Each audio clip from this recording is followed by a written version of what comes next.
Today we'll be reviewing a budget smartwatch called NO.1 S9. Listed on the box are some of the specs. CPU is a MTK2502 with a screen resolution of 240 by 240, and there's support for a stopwatch, pedometer, heart rate, auto wake up, and Bluetooth 4.0. So let's go ahead and take a look inside the box here to reveal the S9 smartwatch. I chose the all black version here, but you can choose different case colors and different strap colors as well, with different styles. I felt the all black looked the cleanest, so I chose this one. Also inside the box you get a short USB cable,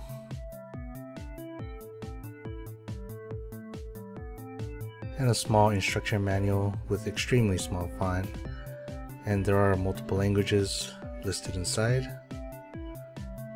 So out of the box, the overall quality feels above average. Feels solid, nice design, is clean. The strap does seem a bit short, but that can easily be swapped out later. So let's go ahead and unbuckle the strap here and we'll take a closer look at the physical features of the watch. So the face and bezel look nice and clean. The bezel doesn't actually turn on this model. There are two buttons on the right hand side here, and on the left hand side is a little USB port that's covered by a rubber protector, and this is the rear. The micro USB port cover is actually one of the first faults that I noticed. It's extremely hard to pry open with your bare hands, and you'll need to get some kind of thin screwdriver to pry that open. And although it does do a good job in keeping dust, dirt, and water out, it can be a pain when all you want to do is charge your watch. Measuring the lug to lug width here, it turns out to be just under 22 millimeters, and the case size comes out to just under 44 millimeters. So let's go ahead and turn this watch on and check out its features. Long press the bottom button and the splash screen will show up, and a language select screen. We'll go ahead and select English to reveal the dial. The screen looks nice and crisp, nice and clear. Pushing the top button here reveals a heart rate monitor. The bottom button acts as a home button. You can push it once to go back to the dial, push it again to turn it off, and you can push either the bottom or the top to wake it up. And here's a demonstration of the viewing angles, which I find are pretty acceptable.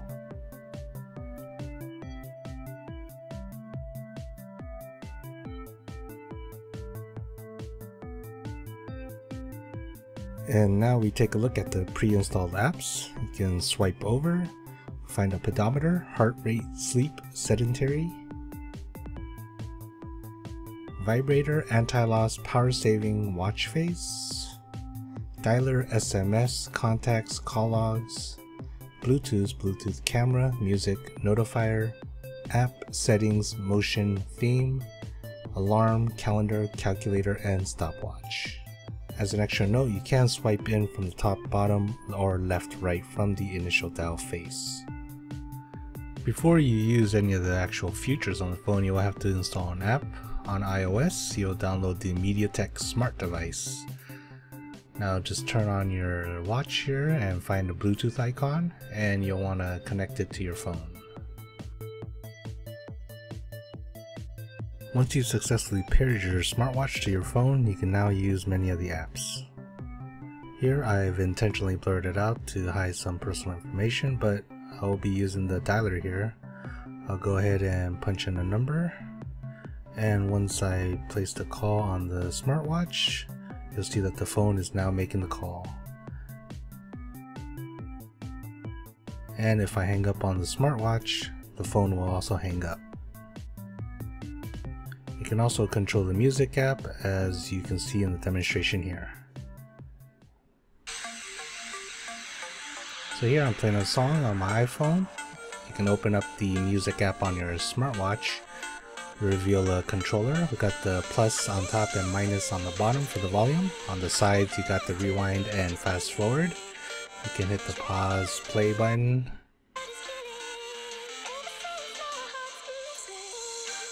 You can hit the volume up, volume down.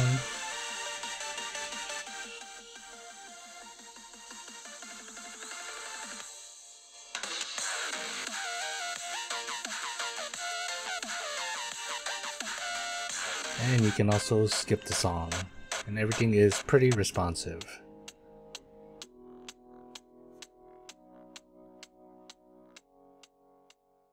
Now, if you wanted to customize your dial face, you can open up the watch face app here. You'll get a QR code and you can use your phone to scan it, and it'll bring up a website where you can browse through different dial faces which you can download. Currently it only seems to work for the Android system, so I couldn't fully test it out. However, there are a few choices you can browse through. If you go into your settings, there are a handful of different dial faces that you can choose from. In my opinion, they don't look too great, so the original stock face looks the best, which mimics the Rolex Milgauss.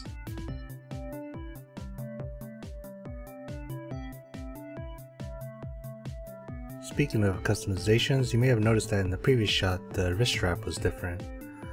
The one thing I like about this watch is that the lugs are normal, so you can use regular wrist straps on this to customize it further. Since I've done a few watch mods on the side, I've had a few NATO straps laying around and I decided to put this one on, which I think makes it look a lot sleeker. Honestly speaking, the NO.1 S9 is the first smartwatch that I've had actual experience with. For basic features and notifications, I think it does a solid job for the price. It looks nice and it's solidly constructed, and being able to customize it is a nice plus. Using it on iOS may limit its full features, but it still does a good job. Let me know what you think of this watch, and if you're interested in purchasing one, I'll leave a link in the description below. As always, thanks for watching, and make sure to subscribe for more videos on random tech, gadgets, and hobbies.